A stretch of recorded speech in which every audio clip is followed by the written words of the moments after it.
അങ്ങനെ വിഷു റിലീസായിട്ടുള്ള 3 സിനിമകളുണ്ടായിരുന്നു. അതിൽ 2 ഞാൻ കണ്ടു. ഞാൻ വർഷങ്ങൾക്ക് ശേഷം ഇറങ്ങിയ ദിവസം എൻ്റെ ഒരു ഫ്രണ്ട് വിളിച്ചിട്ട് പറഞ്ഞു, എടാ മോനെ ഭയങ്കര ഫീൽ ഗുഡ് പടമാണ്, അതാണ് ഇതാണെന്നൊക്കെ പറഞ്ഞു. അപ്പം ഞാൻ അങ്ങനെ വർഷങ്ങൾക്ക് ശേഷം അന്ന് കാണാൻ പോകാമെന്ന് വിചാരിച്ചതാണ്. പക്ഷെ എന്താ പ്രശ്നം എന്ന് വെച്ച് കഴിഞ്ഞാൽ അന്ന് എന്ത് തിരക്കായിട്ട് അത് മിസ്സായി. പിന്നെ ഒരു മിക്സ്ഡ് റിവ്യൂ വന്നു തുടങ്ങി.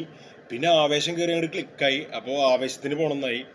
അങ്ങനെ ആകെ കൺഫ്യൂഷനിലിരിക്കും. ഈ മൺഡേ ആണ് ആവേശം കണ്ടത്, അതേപോലെ ഇന്നലെയാണ് വർഷങ്ങൾക്ക് ശേഷം കണ്ടത്. സോ എനിക്ക് 2 പടം പേഴ്സണലി ഇഷ്ടമായി. രണ്ട് ടൈപ്പ് മൂവിയാണ്. ഒരെണ്ണം എനിക്ക് തോന്നുന്നു ആവേശം എന്ന് പറയുമ്പോൾ നമ്മുടെ യൂത്ത്, അതായത് ഇപ്പോൾ +2 കഴിഞ്ഞ് കോളേജിൽ ചേരാൻ പോണ എല്ലാ പിള്ളേർക്കും ഭയങ്കരമായിട്ട് ഇഷ്ടപ്പെടും. കാരണം അങ്ങനെയാണ് ആ പടം എടുത്തു വെച്ചേക്കുന്നത്. പക്ഷെ എനിക്ക് ആവേശത്തെക്കാളും ഒന്നുകൂടിയും പേഴ്സണലി ഇഷ്ടമായത് രോമാഞ്ചം തന്നെയാണ്, ജിത്തുവിൻ്റെ. But he's a unique director. ആളുടെ ഒരു വർക്കും ആളുടെ ഒരു സ്റ്റൈലും പിന്നെ സുഷിൻ ശ്യാമിൻ്റെ ഒരു BGM സ്കോറും മ്യൂസിക്കും എടുത്ത് പറയണം. പുള്ളി എന്താ പറയുക, കസറിയിട്ടുണ്ട്. അതായത് ഉണ്ടല്ലോ, ഈ പടം തുടക്കം മുതൽ അവസാനം വരെ ആ BGMലാണ് പോകുന്നത്. ഓരോ സ്ഥലത്തും, അതായത് ഈ എടാ മോനെ ആ രംഗണ്ണയുടെ സാധനങ്ങളൊക്കെ ഉണ്ട്, അതൊക്കെ ഭയങ്കര നൈസായിട്ടുണ്ട്.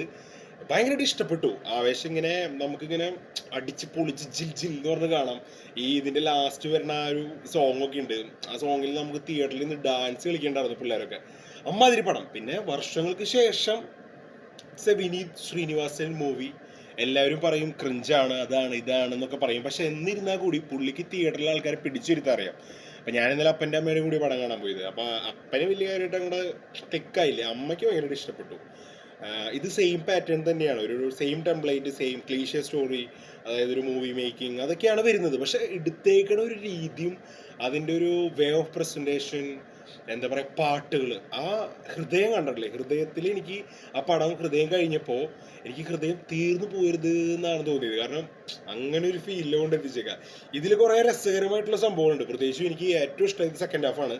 സെക്കൻഡ് ഹാഫിൽ നിവിൻ പോളിയുടെ ഒരു കംബാക്ക് ഉണ്ട്. പൊളിച്ചു പുള്ളി. അതായത് അയ്യോ, അത് ഞാൻ പറയണല്ലേ, നിങ്ങളത് എക്സ്പീരിയൻസ് ചെയ്താൽ മതി തിയേറ്ററിൽ പോയിട്ട്. പിന്നെ ഈ പടം തിയേറ്റർ എക്സ്പീരിയൻസ് ആണ് ആവേശം.